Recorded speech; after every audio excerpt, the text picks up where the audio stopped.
কেটে গেছে বেশ কিছু দিন, আমরা এখনো রাস্তায়, তবে এবার ফেরার পথে। আজ আমাদের যাত্রার ৮ম দিন। অফিসিয়ালি আমাদের রাজস্থান ভ্রমণ শেষ। রাজস্থান ছেড়ে ফিরছি আগ্রার পথে।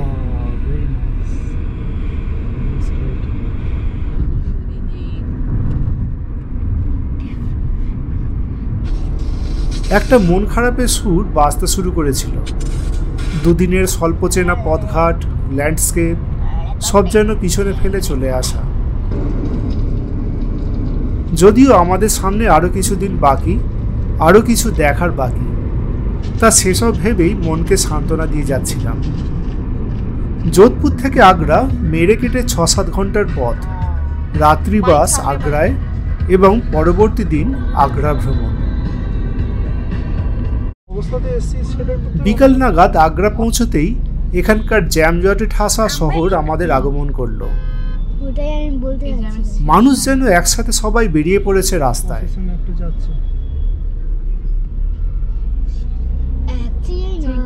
কোনো রকমে অতিক্রম করে বেরিয়ে আসতে চাইছিলাম, তবুও কোনো এক অটো আগ্রার চুমু দিয়ে গেল।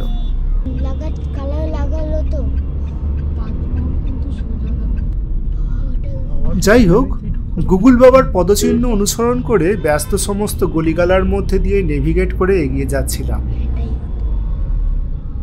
এর মধ্যে দুবার রিরুট করতে হলো রাস্তা বন্ধ থাকায়। জুনিয়র এ সময় খুব কাজ দিয়েছে। পাকা নেভিগেটরের মতন গুগল ম্যাপে চোখ রেখে আমাদের নেভিগেট করে এগিয়ে নিয়ে চলল।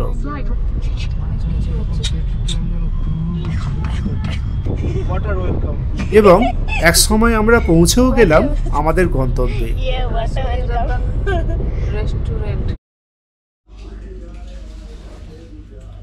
এক নজরে আমাদের গন্তব্য দ্য তাজ ভিলাস, আগ্রা।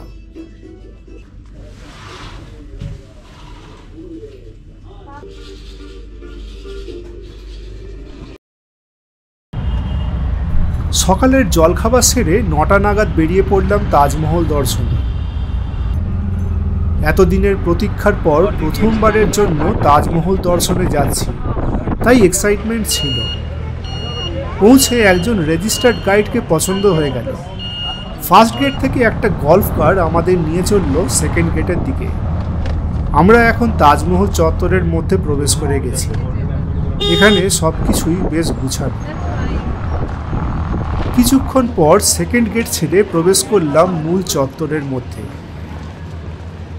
শাহী প্রবেশদ্বার বা মেন দরওয়াজা আমাদের চোখের সামনে খুলে গেল। অপরদিকে সাউথ এন্ট্রি গেট আর কারিগরদের পুরনো আবাস। কিছু কিছু জিনিস আছে যা চোখে দেখলেই তার ব্যাপ্তি আর বিশালতা বোঝা যায়। তাজমহল এবং সংলগ্ন মনুমেন্টগুলো সেই কথাই মনে করিয়ে দেয়। এখানে আমার প্রথমবার, তাই বিস্ময়ের একটা রেস কাজ করছিলই। গাইড তার কাজ করে যাচ্ছিলেন, যদিও শ্রোতা হিসাবে আমার ওয়াইফই ছিলেন। এরপর যখন মূল মনুমেন্ট আমাদের চোখের সামনে খুলে গেল, আমার আর কোনো ভাষা ছিল না। এই সেই মনুমেন্ট যাকে দেখার জন্য দেশ বিদেশ থেকে মানুষ ছুটে আসে। ইতিহাসের পাতায় যার বর্ণনা ছড়িয়ে রয়েছে, যার অস্তিত্ব মানুষের কীর্তিগাথা চিরকাল বয়ে বেড়াবে। মানুষের ভিড়ে মিশে সংকীর্ণ পরিখাকে পাশে রেখে আমরা এগিয়ে চললাম শুভ্র বিস্ময়ের দিকে। এখনো অনেক দূর, কিন্তু বিশালতা তাও যেন আমাদের ছুঁয়ে যাচ্ছিল।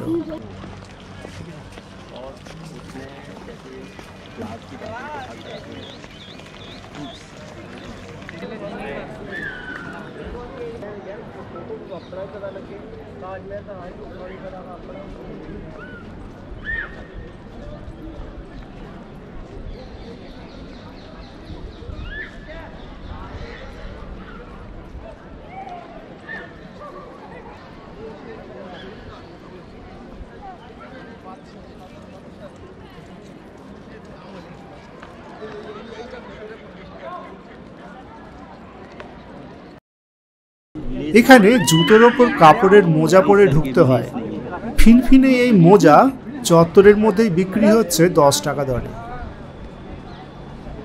250 টাকার টিকিটে মহলের ওপর প্রাঙ্গণ অবধি ওঠা যায় এবং ভেতরেও যাওয়া যায়। আমরা এখন সেই ওপর প্রাঙ্গণের মূল গেটের সামনে দাঁড়িয়ে। এত সামনে থেকে এই বিস্ময়কে দেখা এক আলাদা অনুভূতি বলা যায়।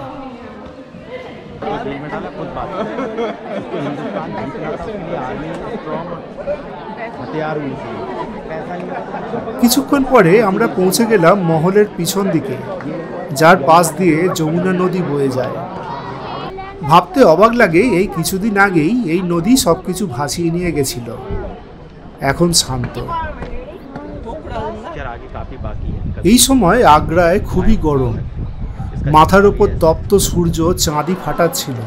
কয়েক লিটার ঠান্ডা জল আর জুসের পর আগ্রার ফেমাস পেঠা নিয়ে পাড়ি জমালাম আগ্রা ফোর্টের দিকে।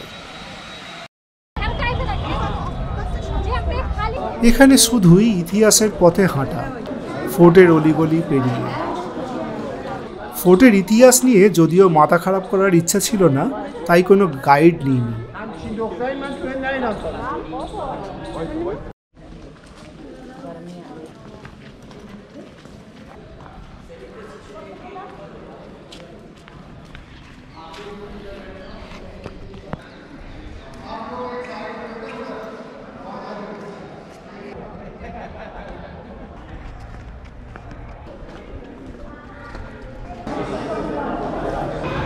প্রচণ্ড গরমেও জনসমাবেশ খারাপ ছিল না, যদিও তাজমহলের সাথে তুলনা চলে না।